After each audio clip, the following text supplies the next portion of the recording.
하나님, 영광과 찬양을 받기에 합당하신 거룩하신 주님, 오늘 사랑하는 하나님의 자녀들이 모여 이 새벽을 깨워 예배하며 주의 이름을 부르며 찬송 영광 올려드립니다. 모든 영광 주님 받아 주시옵소서. 우리의 모든 예배, 모든 삶이 하나님의 영광을 드러내는 복된 예배되게 하옵소서. 예수님 이름으로 기도합니다. 아멘. 아멘. 마가복음 12장 30절 말씀. 마가복음 12장 30절 말씀입니다.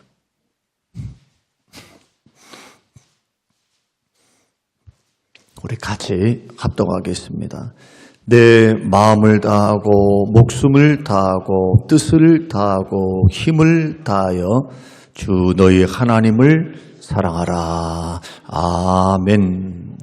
내 마음을 다하고 목숨을 다하고 뜻을 다하고 힘을 다하여 주 너희 하나님을 사랑하라. 이 말씀을 우리가 묵상할 때 언뜻 이 말씀을 딱 듣게 되면 마음 다한다, 목숨을 다한다, 뜻 다한다, 힘 다한다. 그러면 하나님이 우리에게 뭘 요구하시는 겁니까? 우리에게 전부를 요구하시는 겁니다. 나는 너의 전부를 원한다. 자, 마음도 갈리워지는 건 나 원치 않는다. 그런 뜻입니다. 이 말씀이. 생각도, 순종도 부분적이거나 아니면 마음의 헌신도 반반이거나 또 시간과 돈을 드림도 남는 것을 드린다거나. 왜 천열매입니까? 하나님 앞에 드릴 때 왜 하나님이 천열매를 원하십니까? 왜 첫 시간을 원하십니까? 첫 것은 내 것이라 왜 그렇게 주장하십니까? 우주 만물에 있는 모든 것이 다 주님 것인데. 생각해 보신 적이 있습니까? 우주 만물이 다 주님 거예요. 주님 돈이 필요하신 분이 아닙니다. 사람이 필요한 분도 아니고 영광이 필요한 분도 아닙니다. 왜냐하면 하나님은 영광 가운데 계시기 때문에 그 영광이 완전하고 충만하고 충분합니다. 근데 왜 사람을 향해서 하나님의 형상대로 지음받은 하나님의 사람을 향해서는 특히 사람도 사람인데 택한 백성들입니다. 자, 불신자들이 하나님께 영광 돌려드리지 않는 것에 대해서는 하나님 그냥 심판하시면 되는 거예요. 그들이 그렇게 걸어감에 대해서는 하나님이 로마서 1장의 말씀 보면은 상실한 마음대로 내버려 두셨어요.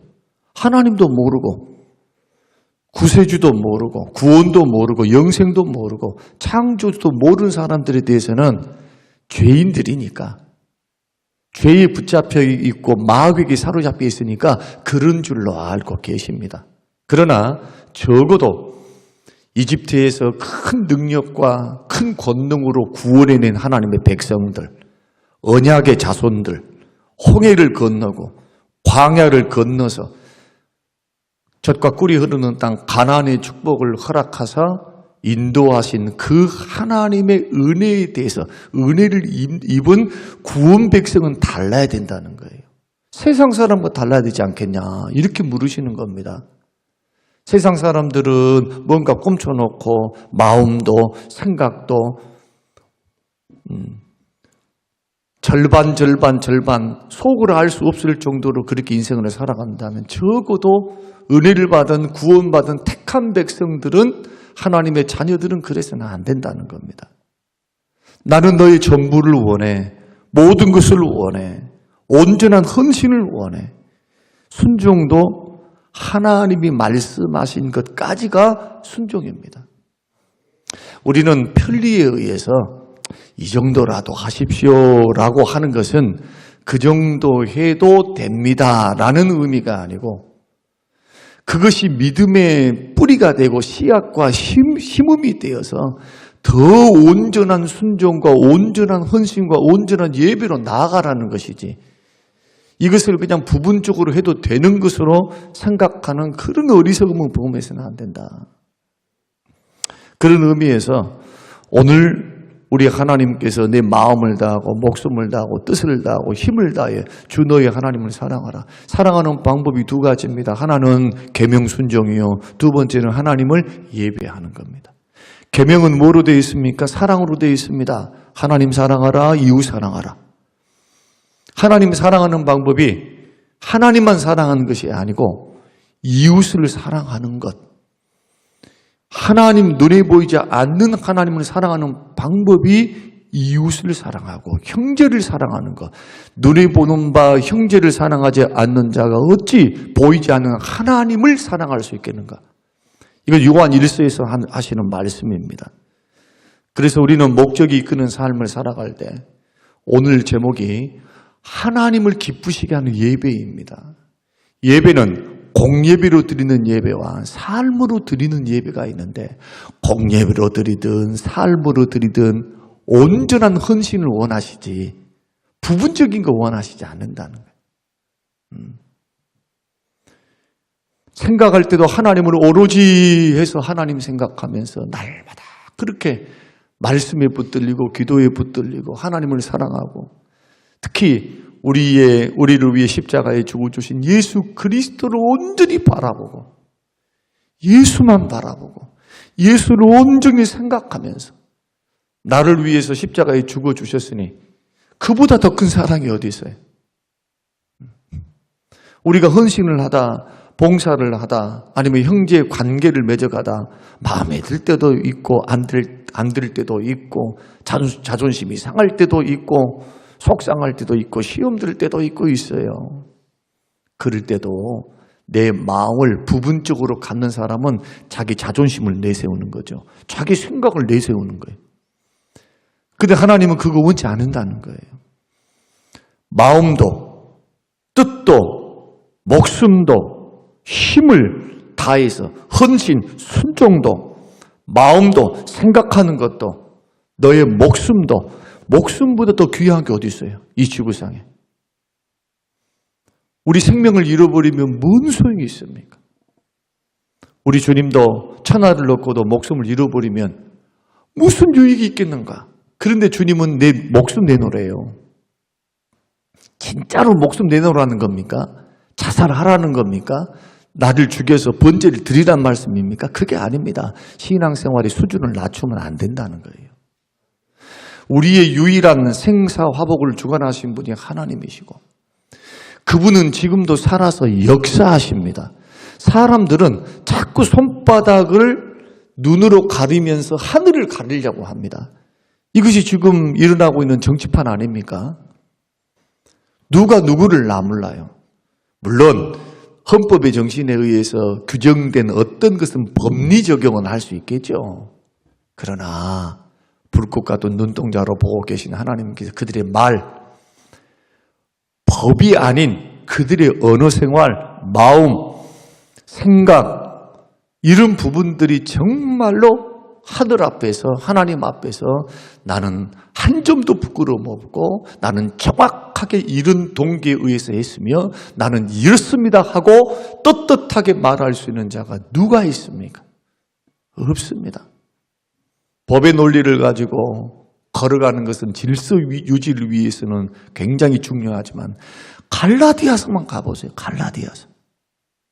갈라디아서에서 말씀을 지키는 법이 사랑의 법으로 하라 합니다. 사랑의 법, 사랑이 율법의 완성이니까.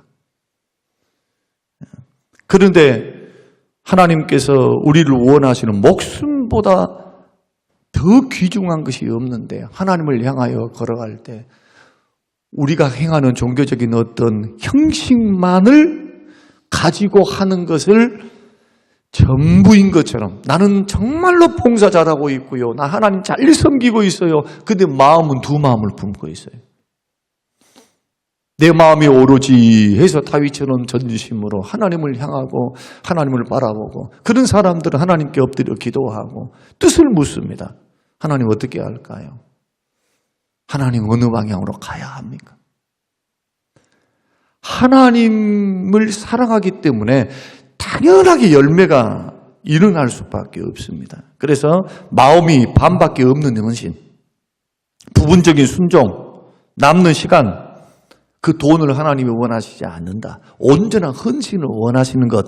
이것이 오늘 본문을 통해서 주시는 예수님이 하나님이 이렇게 섬겨라 라는 것은 이미 신명기를 통해서 주셨던 말씀을 예수님께서 반복하신 겁니다. 그러니까 이스라엘 백성들도 마찬가지, 오늘날 우리들도 마찬가지. 하나님을 섬기는 원리는 똑같다는 겁니다. 그래서 먼저 우리가 살펴봐야 될 것은 우리가 하나님을 섬겨가서 봉사할 때, 예배를 드릴 때, 이 예배 드리는 한 시간도 여러분 생각이 음한 데 가 있고 몸은 와 있지만은 마음은 콩밭에 가 있는 사람들 얼마나 많습니까? 예배로 준비하셔야 돼요. 가인의 예배와 아벨의 예배가 있습니다. 목사도 설교를 준비하고 기도하고 이 말씀을 저녁에 또 묵상하고 아침에 일어나면 또 묵상하고 그리고 이 말씀이 정말 하나님의 말씀에서 벗어나는지 벗어나지 않았는지, 왜냐하면 이 말씀은 내 말이 아니라 하나님 말씀을 해야 되기 때문에 내가 만약에 사사롭게 이 말씀을 풀고 어떤 말씀을 가감을 하거나 그러면 어떻게 되겠습니까? 주님이 저주하신 대로 저주를 받을 것이고 주님이 생명책에서 지운다고 했으니까 지움을 받을 거라는 거예요. 이 말씀을 어찌 아이고 이것은 그냥 상징적으로 하신 말씀이야. 오늘날 자유주의 신학에 물드는 사람들은 너무너무 모든 걸 상징적이라고 말을 해요. 그러면서 우리들에게 너무 고리타분하다고 말을 하거든요. 그러면 이제 질문입니다. 그러면 주님이 주시는 말씀, 밝힌 말씀, 국어, 우리에게 쓰여진 그 말씀으로 주어진 것조차도 해석을 못하고 상징으로 생각해버려서 그 감동, 말씀은 이거예요. 원수를 미워하지 말고 용서하라. 이 말씀들 어떻습니까? 이거 상징이야. 그만큼 사랑하라는 것이지. 사람이 어떻게 용서할 수 있어? 그렇게 하면은 누구든지 빠져나갑니다. 사람이니까 미워할 수 있어야 하나님이 괜찮다고 해서 일이 될 것이고, 주일도 마찬가지, 예배 드린 것도 마찬가지. 아이고 어떻게 예배를 다 드린다냐. 바쁘면 슬슬 빠질 수 있는 것이지. 빠져나갈 구멍들을 만들어놔요. 우리가 예수 그리스도를 믿음으로 구원받고 난 후에 하나님의 말씀은 거룩과 구별을 보여주는, 판단하는 삶의 규범이 됩니다. 여러분, 세상에 많은 것들이 있지만 윤리가 있고 전통이 있고 그렇지만 하나님 말씀은 윤리와 전통 위에 있습니다. 하나님의 말씀은 세상 법 위에 있어요. 하나님 말씀은 세상 관계 위에 있어요. 아무리 공산주의가 떠들고 법이다 해도 우리는 하나님 말씀이 아니니까 거기를 반대합니다. 죽더라도 반대하는 거예요. 하나님 말씀은 동성애를 반대하시거든요. 동성애자는 불쌍히 여깁니다. 법으로 규정하는 것은 결코 반대입니다. 왜냐하면 하나님의 말씀이 그것을 아니라고 말씀하셨기 때문에. 그래서 이러한 확신 가운데 오늘 생각해야 될 것은, 오늘 하루 종일 이 묵상하셔야 돼요. 하나님은 나의 전부를 원하신다. 하나님은 나의 전부를 원하신다. 여러분의 삶의 영역에서 어느 부분이 지금 부족합니까? 봉사하는 부분이 부족합니까? 아니면 물질 드리는 부분이 부족합니까? 아니면 마음 쓰는 것이 부족합니까?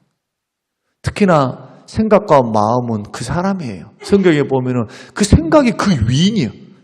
잠언의 말씀 보면 생각이 부정적인 사람은 부정적인 거예요. 생각이 악한 사람은 악이 나오게 돼 있어요. 마음속에 자꾸 생각을 선하게 갖고 긍정적으로 갖고 하나님을 계산해서 하나님이 역사하시고 하나님이 도우시고 하나님 뜻을 바라보며 이렇게 하루하루 말씀과 기도 속에 성령과 교제하면서 성령께 의탁하면서 하루하루 삶이 굉장히 중요한 거죠. 하나님께 생각과 마음을 드리고 하나님의 말씀을 나의 말씀으로 받고 그 말씀을 붙들고 오늘 새벽에 기도하고 날마다 해보십시오. 365일. 얼마나 변하겠어요? 그런데 우리는 놀랍게 이렇게 말합니다. 안 변한다고. 그러면 하나님이 틀렸습니까? 우리가 틀렸습니까? 도대체 누가 틀린 걸까요? 목회를 하면서 깨닫는 게 그거라니까요. 왜 똑같은 목사님 밑에서 설교를 듣고 하면서 어떤 사람은 신앙이 자라가는데 여러분 어떤 것보다도 믿음 자라가야 됩니다. 신앙이 아름답게 예수님 닮은 삶과 인격으로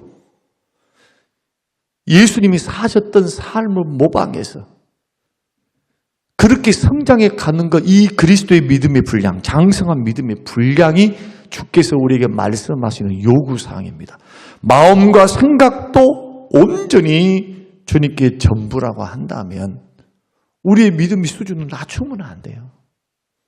힘들고 어렵지만 남들에 대해서는 한쪽 눈을 감아야죠. 아직 수준이 그렇잖아요. 그러나 내 자신을 향해서는 한없는 연약함을 느끼고 주의 말씀의 기준에 봤을 때 주여 나는 너무 연약합니다. 부족합니다. 더 겸손해야죠. 다 겸비하면서 다 된 것으로 여기면 안 되겠죠. 목마름을 가지고 사모함을 가지고 더 주께로 가까이 나아가면서 누구를 더 의지하는 겁니까? 주님을 더 의지하는 겁니다. 주님도 오심 없으면 나 살 수 없고 주의 은혜가 없으면 주여 나는 예배에도 승리할 수 없습니다. 하나님 나에게 은혜 주세요. 힘 주세요. 이게 다윗의 마음이에요. 그래서 다윗을 주님이 예뻐하셨던 겁니다. 그렇다면 하나님이 기쁨이 되는 예배가 우리의 전부를 원한다면 자, 기쁘시게 하는 예배의 특징이 세 가지가 있습니다. 첫째는 우리의 예배가 정확할 때 기뻐합니다. 자, 이 정확하다라고 하는 것을 종을 땅 쳤으니까 그때부터 시작, 그 다음에 축도, 물론 그것도 맞아요. 예배 시간 전에 와야 되는 건 맞습니다. 이것은 형식에 대한 말이 아니고 예배가 하나님에 대한 우리의 생각에 기초해서는 돼서는 안 된다. 예배 드릴 때 우리 생각에 이렇게 해야 된다라는 생각으로 해서는 안 된다는 겁니다. 예배에서 가장 중요한 게 뭐냐? 요한복음 4장 23절 아버지께 참으로 예배하는 자들은 신령과 진정으로 예배할 때가 온다. 이렇게 자기에게 예배하는 자들을 찾으신다. 신령과 진정이 뭡니까? 우리 방식대로 드리게 되면 우상 숭배가 되는데 여러분 꼭 기억하십시오. 예배의 중심은 말씀에 있습니다. 우리의 감정에 있는 것이 아니에요. 감정은 두 번째, 세 번째. 가장 중요한 게 선포, 진리의 선포, 말씀의 선포. 왜 우리들이 프로테스탄트 저항하면서 개혁운동하며 나왔습니까? 의식 드리면 예배 드렸대요. 향을 피우고 거룩한 경전을 읽고 알아듣지도 못한 라틴어를 가지고 막 읽고 이렇게 일어서세요, 앉으세요. 이렇게 하면 예배 드렸다는 거예요. 그러면서 용서를 선포하면 용서를 다 받아버렸다는 거예요. 진정한 회개를 했는지 안 했는지 그것도 모르겠는데. 그리고 성전을 몇 번 도세요. 100만 원쯤 들여서 아니면 어려운 사람 도와주세요. 그러면 당신 죄는 용서받습니다. 끝. 이런단 말이에요. 그래서 기독교 신앙은 말씀 중심입니다. 신령과 진정으로 하는 진정이 진리예요. 진리. 내 마음으로가 아니고 진리 안에서 드리는 것. 그래서 반드시 말씀의 진리에 바탕을 두어야 된다. 그런데 말씀 듣기가 쉽지 않거든요. 말씀 듣기가 쉽지 않아요. 두 가지 이유 때문입니다. 하나는 목사 문제입니다. 말씀이 너무 어렵고 너무너무 무미건조하고 또 했던 말 또 하고 또 했던 말 또 하고 저도 고민이에요. 벌써 우리 교회에서 했던 말 또 하고 했던 말 또 하고. 그런데 놀라운 것은요. 내가 내 주장을 했던 말 또 하고 했던 말 또 하면 그 신물이 나요. 듣기도 싫어. 근데 하나님 말씀은 똑같은 말씀인데 놀랍게 어제 들었던 말씀 오늘 새롭고요. 또 은혜가 되는 면이 있단 말이에요. 은혜가. 내가 일주일 전에 들었던 본문하고 오늘 또 기도하면서 들었던 본문하고 또 이런 것이 있었어? 성령의 역사예요. 말씀은 살아있기 때문에. 살았고 운동하는 힘이 있기 때문에. 그래서 어제도 어떤 분 이제 이야기하면서 여러 성도들의 신방에 대한 이야기를 하면서 제가 꼭 그런 말을 합니다. 양들은요, 양들은 양식이 뭐냐? 말씀입니다. 양들은 가서 풀을 먹고, 짐승은 풀을 먹고 살아야 되지만 우리 양들, 우리 영혼의 양들의 양식은 말씀이에요. 말씀이 들리면 삽니다. 말씀이 은혜가 있으면 만족이 일어나요. 막 영혼의 만족이 있어. 교회에서 여러분 뭘 가지고 만족 얻으시려합니까? 봉사? 봉사 교제? 사람과 교제? 일하는 거? 두 번째. 예배의 중심이 하나님의 예배 속에 있을 때, 하나님과 만남 속에 있어 주일날은 그 모든 것들은 하나님을 만나기 위한 목적에서 드려지는 부수적인 일들입니다. 자, 예를 들어서 밥을 준비한다. 성도들 교제하죠. 밥 먹고 또 해야 되잖아요. 주일 오후 예배를 드려야 되잖아요. 뭘 위한 겁니까? 우리가 건물이 있어야 된다면 뭘 위한 건물입니까? 예배와 교육과 나눔을 위한 거예요. 하나님께 성도들이 말씀을 듣고 들었던 말씀을 바탕으로 기도하며 찬양하고 받았던 은혜를 가지고 밖에 나가서는 뭐합니까? 예배당을 떠나서는 전도하죠. 삶으로 전도하고 말씀에 순종해 살며 사랑을 실천하며 살면서 예수의 생명을 증거하는 것. 끝! 그래서 이찬선 목사님은 지금도 건물이 없어요. 최근에서야 지은 줄 알았더만 그것이 그 교육관을 지어가지고 그것도 사회에 헌납해 버렸어요. 지금도 학교 운동장에서 여기서 모이면서 교회를 10개인가 11개인가 해서 쪼개서 또 나누고, 물론 가평에다가 선교센터에서 그 어마어마한 대지에 한번 가보고 싶은 마음도 있어요. 비전과 꿈이죠. 그 교회를 향한 은퇴하신 목사님들, 선교사님들 이런 분들을 초청해서 거기에 살게 하고 거기가 하나의 예배의 처소와 공간이 되어서 갈 곳 없는 목사님들, 사모님들 참 생각이 너무너무 성경적이고 하나님이 기뻐할 일들을 그렇게 하는 모습 보면서 목사들의 스승이에요. 지금 동시대에 수많은 엄청난 목사님, 수만 명을 모이는 목사님들 이렇게 지금 우리 한국 교회에 등장을 했지만 이분처럼 등장한 분들은 없어요. 가히 독보적입니다. 뭐가 그렇게 할 수 있을까요? 다 내려놓으면서 다 그렇게 하면서 하나님의 말씀입니다. 주님이 기뻐하신 게 뭔가? 주님이 원하심이 뭔가? 주님 뭘 원하실까? 우리 교회를 향하여. 첫 번째로 우리가 개혁되어야 될 것 가운데 하나가 예배입니다. 예배가 무미건조해서는 안 된다. 신령과 진정으로 우리가 반드시 말씀 중심으로 예배. 두 번째, 하나님 기뻐하신 예배는 진실한 예배입니다. 진실한 예배. 그럼 도대체 여기서 진실이 뭐냐 하면 사무엘상 16장 7절 사람은 외모를 보거니와 나 여호와는 중심을 보느니라. 중심을 본다 할 때 뭐과 관련되어 있냐면 감정과 관련되어 있어요. 하나님 앞에 마음으로 드린다라고 할 때는 지정의 세 가지가 다 들어가야 돼요. 지적인 거, 말씀을 통해서 지적인 말씀 들어야죠. 알아야죠. 알아야 하나님을 예배하죠. 그 다음에 감정, 거룩한 정성. 그래서 말씀 속에 교리적으로 선포되는 하나님 말씀을 우리가 지적으로 듣고 찬동합니다. 아멘, 아멘. 하나님 말씀, 아멘. 주님 그 말씀, 주의 말씀 제가 믿나이다. 그런데 믿나이다 하면서 우리가 머리로 그래,